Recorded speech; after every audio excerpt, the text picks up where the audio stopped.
Purvanchal today news का नया अंदाज।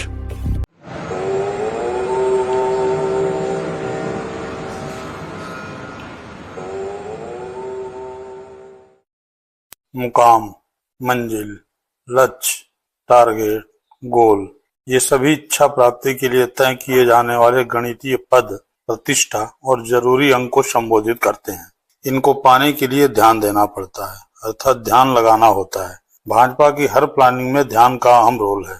मोदी गोल तय करते हैं, संगठन और सत्ता उस पर ध्यान लगाता है। फिर ध्यान की क्रिया में विरोधी का ध्यान भटकता है तो ध्यान लगाने वाले का क्या दोष। दूसरों को पता ही नहीं चलता कि ध्यान मौन है या मुखर। यह मौन अगर नरेंद्र मोदी का होता है तो स्लोगन बन जाता है, ध्यान किधर है, मोदी इधर है। फिर क्या, उधर इधर वाले मीडिया और विपक्ष भी उधर हो जाते हैं जिधर नरेंद्र मोदी मौन में होते हैं। यही हो रहा है। विरोधी मतदान पर ध्यान लगाने के बजाय मोदी का ध्यान भंग करने में लगे हैं तो मीडिया ध्यान भंग स्क्रिप्ट पर ध्यान लगाए हुए है। मोदी चुनाव के मौन काल में कन्याकुमारी से मुखर हैं और उनके चुनाव क्षेत्र काशी में भाजपा मुखर विरोध को मौन करने में लगी है। यहाँ पर भाजपा 10 लाख पर ध्यान लगाए हुए है। आप सोच रहे होंगे यह 10 लाख क्या है, तो यह मोदी के रिकॉर्ड में एक और मील का पत्थर है। असल में अगर मोदी स्वयं प्रधानमंत्री बनते हैं तो देश के पहले प्रधानमंत्री जवाहरलाल नेहरू के लगातार 3 बार पीएम बनने के रिकॉर्ड की बराबरी करेंगे। इसी तरह 10 लाख वोट पाते हैं तो देश में सबसे अधिक वोट पाने वाले सांसद होंगे। इसके लिए सत्ता से लेकर संगठन तक का हर महत्वपूर्ण नेता काशी में 10 लाख पर ध्यान लगाए बैठा है।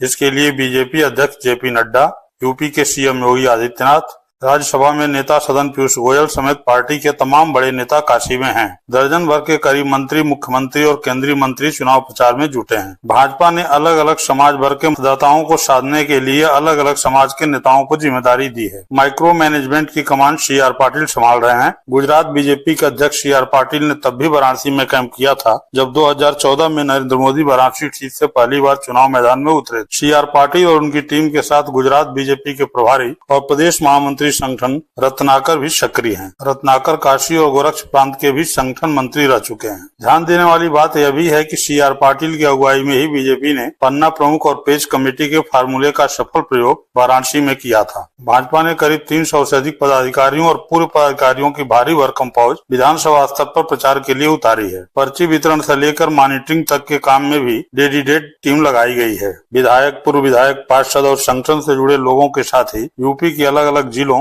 दूसरे राज्यों से आए नेता कार्यकर्ता भी डोर टू डोर कैंपेन कर रहे हैं। योगी आदित्यनाथ वाराणसी में एक्टिव हैं तो वहीं मध्य प्रदेश के मुख्यमंत्री मोहन यादव भी जनसभा को संबोधित कर चुके हैं। 2 मुख्यमंत्रियों को छोड़ दें तो पिछले 2 दिनों में विदेश मंत्री S जयशंकर समेत 3 केंद्रीय मंत्री, डिप्टी सीएम समेत यूपी सरकार के आधा दर्जन मंत्री सार्वजनिक कार्यक्रम कर चुके हैं। मोदी जब 2014 का आम चुनाव लड़े थे तो वह 3,37,000 वोट के अंतर से जीते थे। 2019 में पीएम मोदी की जीत का अंतर बढ़ा और वह 4,75,000 वोट से जीते। 2024 के चुनाव में बीजेपी ने जीत का अंतर बढ़ाने तथा अपने सबसे बड़े नेता को देश के चुनावी इतिहास की सबसे बड़ी जीत का तोहफा देने का टारगेट सेट किया है। बीजेपी ने वाराणसी सीट पर 10 लाख से भी अधिक वोट के अंतर से जीत का लक्ष्य रखा है। किसी चुनाव में सबसे अधिक वोट के अंतर से जीत का रिकॉर्ड फिलहाल बीजेपी के ही CR पाटिल के नाम दर्ज है। पाटिल 2019 के चुनाव में गुजरात की नवसारी सीट से 6,89,000 वोट के अंतर से जीते। काशी में भाजपाई अगर इस लक्ष्य को पाने में सफल हो जाते हैं तो मोदी देश में सबसे अधिक वोट से जीतने वाले पहले सांसद होंगे। भाजपाइयों को यह उम्मीद है कि काशी में उनके इस ध्यान के लक्ष्य को कन्याकुमारी में किए जा रहे प्रधानमंत्री के ध्यान से और मजबूती मिलेगी और वे अपने नेता को देश में सबसे अधिक मतों से जिताने वाला सांसद बनाने में कामयाब होंगे। जबकि दूसरी ओर विपक्ष मोदी के ध्यान को लेकर के हाय तौबा मचा रहा है और मतदान के कीमती समय पर अपना ध्यान लगाने के बजाय मोदी के ध्यान पर अपना समय खर्च कर रहा है। बहुत बहुत धन्यवाद।